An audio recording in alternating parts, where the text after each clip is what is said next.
Sir R ராசா மீது வழக்கு பதிவு செய்யணும் சார் சொல்லிருந்தீங்க, போலீஸ்க்கு யாரையும் பழி வாங்கக்கூடிய நோக்கம் எங்களுக்கு இல்ல. நான் அண்ணன் திருமாவளவன் அவர்கள் 40 வருஷத்துக்கு மேல என் மீது எவ்வளவோ விமர்சனம் வந்தா கூட அண்ணன் மீது நான் எப்பொழுதும் உரிமையில பேசியது கிடையாது. அரசியலில் என்கிட்ட போய் பதிவு பண்ணி பொறுமையாருன்னு சொல்லியிருக்கிறாரு.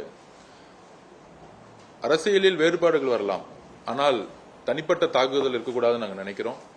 அதுல சொன்ன வார்த்தைகள் ரொம்ப ரொம்ப பர்சனலா அவரையும் காயப்படுத்திருக்கு, விசிக்க தோழர்களையும் காயப்படுத்திருக்கு.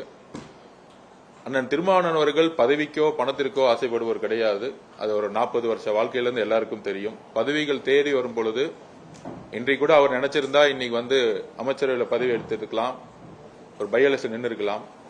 ஆனால் என்கிட்ட பதிவு பண்ணணும்னா 30 வருஷம் திரு வன்னியரசு என் கூட இருந்திருக்காரு. நான் எம்எல்ஏ எலெக்ஷன்ல நான் நிக்கல. அப்படி நிக்காத பொழுது இன்னொருத்தருடைய வாய்ப்பை நான் எடுத்துக்கிட்ட மாதிரி ஆயிடும். அதனால அவர் தான் எம்எல்ஏவா 2 பேர் தான் இருக்காங்க. அதுல சீனியாரிட்டி படி அவர் தான் அமைச்சர் ஆகணும்னு திரு வன்னியரசு அவர்களை அமைச்சராக்கியது அண்ணன் திருமாவளவன் அவர்கள். இன்றைக்கு ஒட்டுமொத்த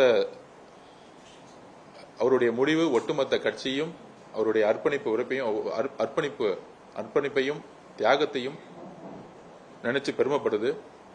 அதனால தனிப்பட்ட காயப்படுத்தக்கூடிய வார்த்தைகளை திமுகவும் திமுக ஐடிவிங்கும் தவிர்க்கணும்னு நாங்க நினைக்கிறோம். மக்கள் சார்ந்த பிரச்சனைகள் இப்ப நம்ம கடந்த 3 நாட்கள்ல பாக்குறோம். பல்வேறு கொலைகள் நடத்தப்பட்டிருக்கு, ஜாதி ரீதியான படுகொலைகள் தொடர்ந்து இருக்கு.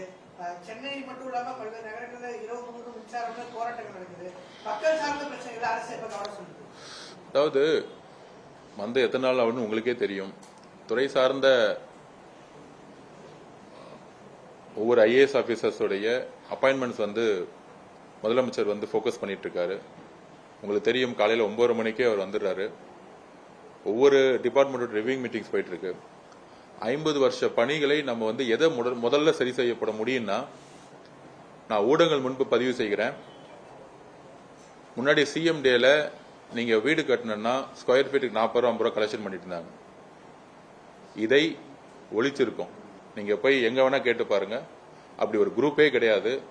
Party fund, MLA fund, minister fund, இல்ல சிஎம் ஃபேமிலி ஃபண்டு, இதை இந்த ஒரு வாரத்தில் ஒழிச்சிருக்கோம். இது எவ்வளவு பெரிய செய்தி தமிழக மக்களுக்கு.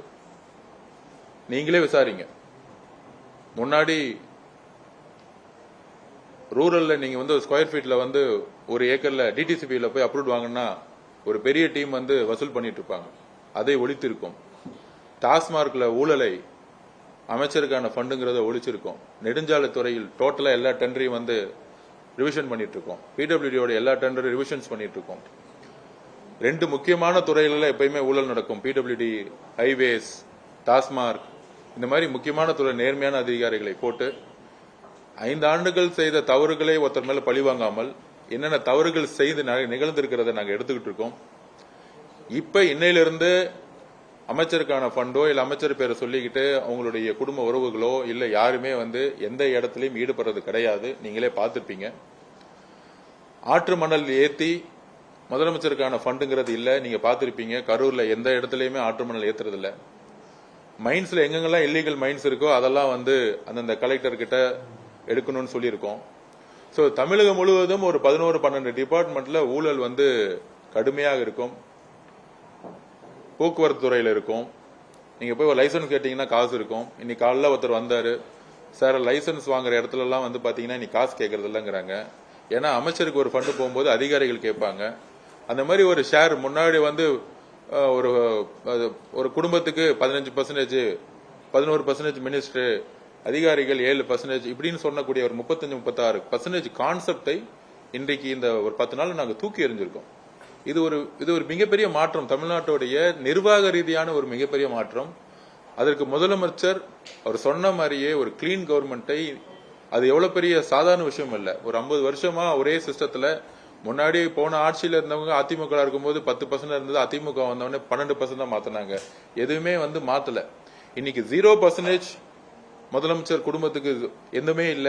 முதலமைச்சருக்கு எந்த விதமான பார்ட்டி ஃபண்டும் கிடையாது, அமைச்சருக்கு எதுவும் கிடையாதுங்கிற ஒரு அரசியலையும் ஒரு நிர்வாகத்தையும் எப்படி உருவாக்கிங்கிறத நாங்கள் பதிவு பண்ணியிருக்கிறோம். நீங்களே மீடியாவே நீங்க போய் அனலைஸ் பண்ணுங்க. எல்லா டிபார்ட்மெண்ட்லயும் போய் அனலைஸ் பண்ணுங்க.